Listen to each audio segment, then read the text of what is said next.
What's good, YouTube? I fell into the rabbit hole of playing old Game Boy Advance games and playing Game Boy Advance games I never played before.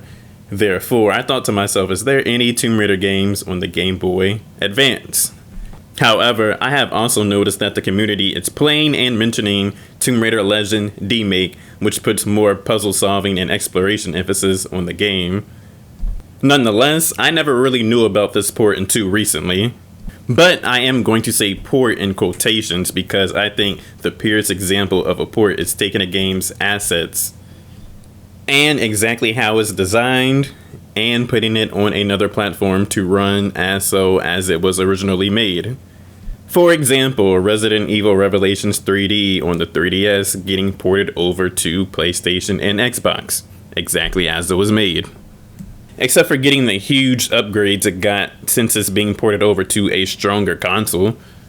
However, this process can occur the exact opposite way, such as a console game getting ported over to a handheld, which is going to cause a lot of changes and redesigns on the levels, most likely. So technically, Tomb Raider Legend GBA is a port, but to my eyes and my connotation, this bitch is a demake / adaptation. Most importantly though, I think this port demake adaptation is actually very faithful, at least aesthetically. Specifically how the levels are designed and how they look. Aesthetically, is that even the right word? I know some of you guys are word hoes. Please use enhanced vocabulary, head ass niggas. What I find really intriguing about Tomb Raider Legend GBA is how similar the level design is to the console and PC version of this game. If I had to give out numbers, I would say this game is about 75% accurate to the level design of the console and PC versions. And what's a real treat, if you're a fan of Tomb Raider Legend, is seeing this game's perspective change and viewing it as a 2D side-scroller.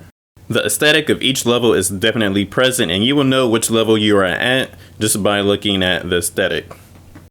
Moreover, the handheld port and the console versions are so alike that majority of the sections are actually identical.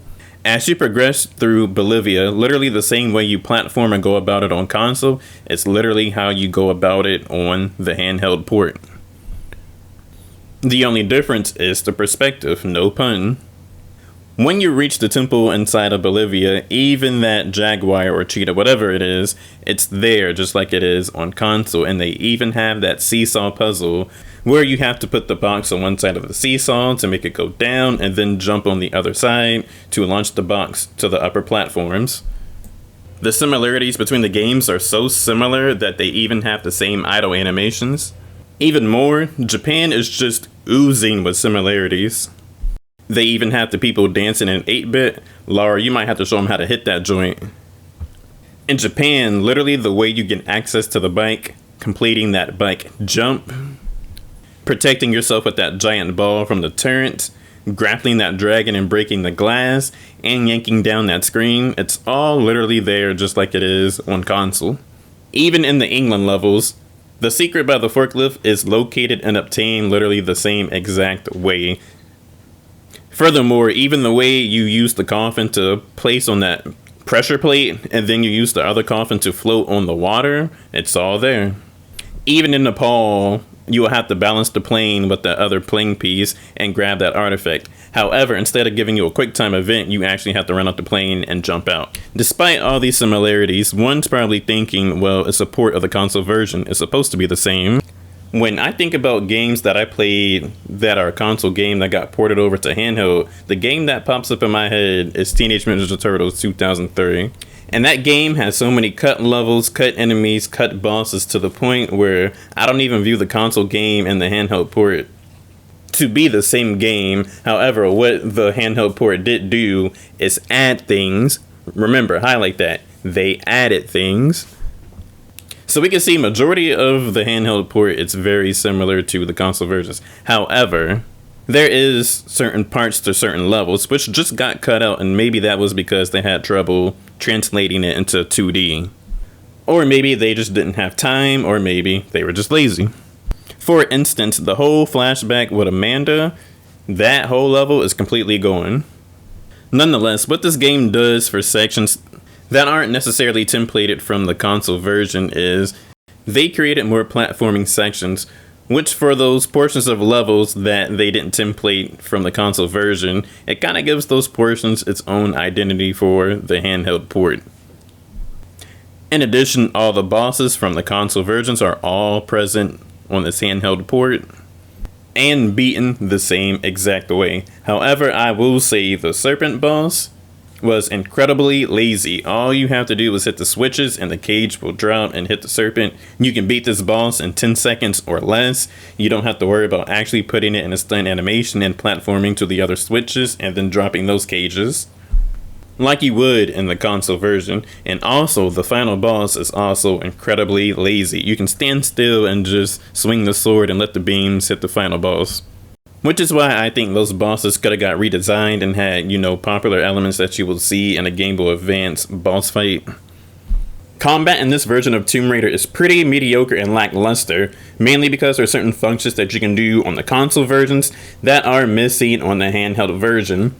Nevertheless, it's not the fact that certain mechanics are missing, it's just the fact that they don't give anything for compensation. For instance, you can no longer grapple hook enemies and yank them towards you. You can no longer slide into enemies and make them fly up in the air, as your slide is now replaced by the Samus roll, which has no combat implications, I guess, other than if you are just rolling to dodge. Similarly, you cannot jump on enemies to trigger the slow-mo mechanic, and likewise, you cannot melee. Consequently, I think the game loses a bit of soul since Tomb Raider Legend definitely focuses on a lot of action. I think there's a lot of mechanics that they could have added into the game that you would expect to find in a good Game Boy Advance game. Furthermore, the game has the same exact weapons and they work exactly the same. The only difference between each weapon would be the damage, range, and firing rate. Even your inventory looks exactly the same. Moreover, Tomb Raider Legend on GBA does not look good. This is a 32-bit game, however, Lara Croft be looking like a Fallout 1 character. On the other hand, everything in this game be looking so brown and has neutral tones, I think it makes the game lose a little bit of character. But to be fair, there are levels that do have character and colors. It's just overall, I would say the game is pretty neutral toned and monotone. Worst of all, which is a shame because Tomb Raider Legend came out about 4 years after Tomb Raider The Prophecy, which is also on GBA and just looks so much more cleaner. However, I will say that the comic slides that you look at that take place at the cutscenes do look good. And for whatever reason, some of the dialogue is just not there, but who really cares? When it comes to the sound design, there are levels that do have music that does set the tone and atmosphere. There are soundtracks that do make certain locations feel surreal, atmospheric, unknown, euphoric, and upbeat when it needs to be when you're expecting combat. Despite that though, as the game goes on, they get very lazy with the soundtrack. You kind of get this one soundtrack that sounds like you're waiting for your turn on playing online poker or some shit, but it doesn't sound good. Nonetheless, Game Boy Advance games actually be having some fire soundtracks, so I'm not trying to hear none of that. And on the other hand here, the weapons don't sound too much different from one another. When you're shooting the MP5 or you're shooting the shotgun, it doesn't really sound that threatening. It's not like you actually hear you shooting that joint. So in all, if I had to rate this game, I would give it a 6. Now, I did enjoy the game. However, in many aspects, I can't lie, it does seem cheaply done. And I don't think if a game is on console and they make a handheld version of it, does it need to be the exact 1-to-1 ratio. In fact, I encourage it to give players a whole new different experience on a lot of aspects. So you're not just doing the exact same shit you did on console on handheld, but you can give the players just a whole new fresh experience and perspective on things to really give it its own identity. I wouldn't really recommend this game unless you're a fan of Tomb Raider Legend and you would like to see it as a 2D side-scroller.